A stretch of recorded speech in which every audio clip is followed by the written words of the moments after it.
I want to discuss yesterday's implosion of the Sam Bankman-Fried crypto empire. He has three companies: Alameda Research, FTX, and FTX USA. And this guy was considered the leader of the entire crypto blockchain ecosystem. He was supposedly the richest of the rich. I think his net worth was estimated at close to $20 billion.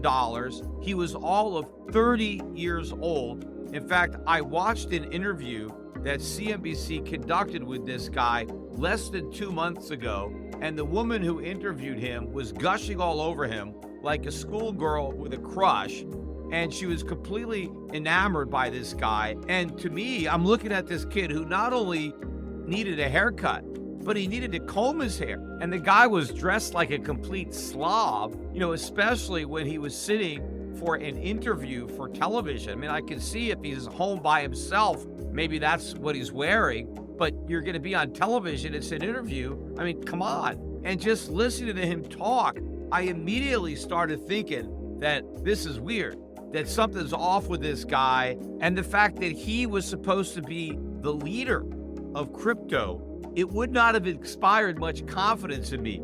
I mean, they refer to this guy as the JP Morgan of crypto. And one of the reasons for that is he's been throwing around a lot of money. He's been bailing out a lot of other companies that were in trouble: BlockFi, Voyager Digital, Celsius. One company after another was blowing up, and then he was riding to the rescue.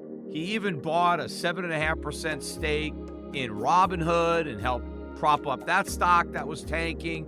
He became a major shareholder in Anthony Scaramucci's Highbridge Capital. In fact, he was a major political donor, one of the biggest donors to the Democratic Party. So he's thrown around all this money, and everybody is worshiping this guy.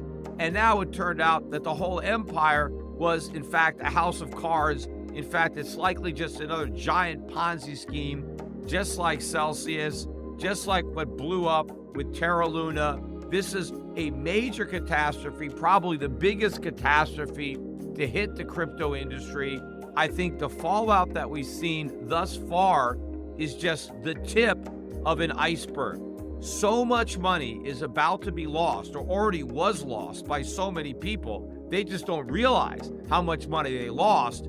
There's a lot of leverage. There's going to be a lot of forced liquidation. This whole thing is going to cascade. And for a while yesterday, the rumors were that Binance, which was a major competitor of FTX, was going to buy FTX in a bailout, which of course was very ironic because it was Sam Bankman-Fried, through his various enterprises, that had been the savior of so many other failing cryptos. Now his own company itself needed to be bailed out by a competitor. But then later that evening, Binance announced that after reviewing the situation and in light of the government investigations and who knows, likely criminal charges that could end up being filed, they wanted no part of the transaction and backed out. And in addition to being an exchange, FTX also had its own token, and those tokens were trading for about $25, $26 per token before the news broke. They crashed all the way down to about $2. They've recovered back up to about $3.40, but still a fraction of where they were. As a matter of fact, the all-time high for these tokens was set in September of 2021 at about $71 a piece. At that point, the market cap of these tokens was close to $10 billion. Even with today's huge rally, percentage-wise, the market cap has only recovered to about 450 million. So you're still talking about a 94% decline from its peak.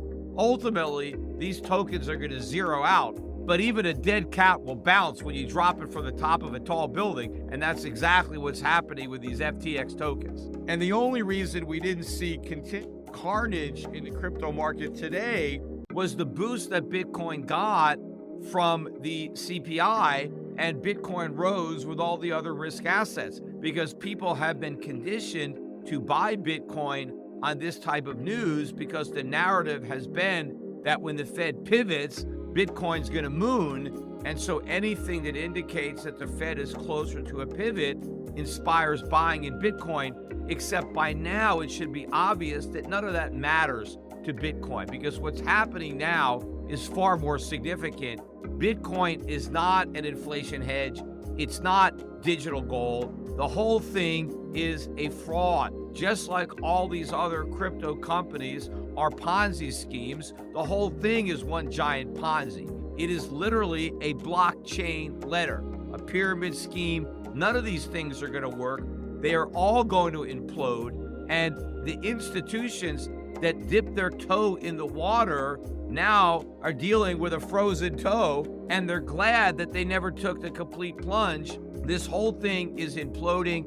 Looking at shares of the Grayscale Bitcoin Trust, which hit a new 52-week low yesterday, it had dropped 84% from its high, but more significantly, the discount to NAV sank all the way down to 42%, another all-time record low, indicating institutions have zero appetite for Bitcoin. There is no mass adoption. Right now, the only thing you have is mass liquidation. Sure, you still have the diehard fanatics that are hodling, but all the other money that helped drive Bitcoin up to 70,000 a year ago, and it's almost a full year since Bitcoin hit its near 70,000 high, and yesterday it almost broke below 15,000. It bounced again today, but this bounce is another sucker rally. We're going to hit new lows because there's so much selling still pent up, which is going to be the fallout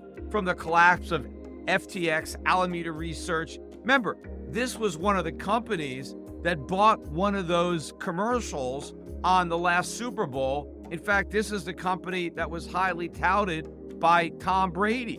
He's been their main spokesman, including his ex-wife, Gisele Bundchen, also a big spokesman for the company. Remember, Larry David was in that commercial on the Super Bowl where he was shown as being the guy that was opposed to every major invention, going all the way back to the wheel, electricity, the toilet bowl, whatever, every major innovation. Larry David said it wouldn't work. And then, of course, he said the same thing about FTX. The implication being FTX was just the latest thing that he was wrong about. Well, it turned out that that was the one thing he got right. So Sam Bankman-Fried was the king of crypto, and FTX was the jewel in his crown. And it's a complete failure. It's a complete fraud.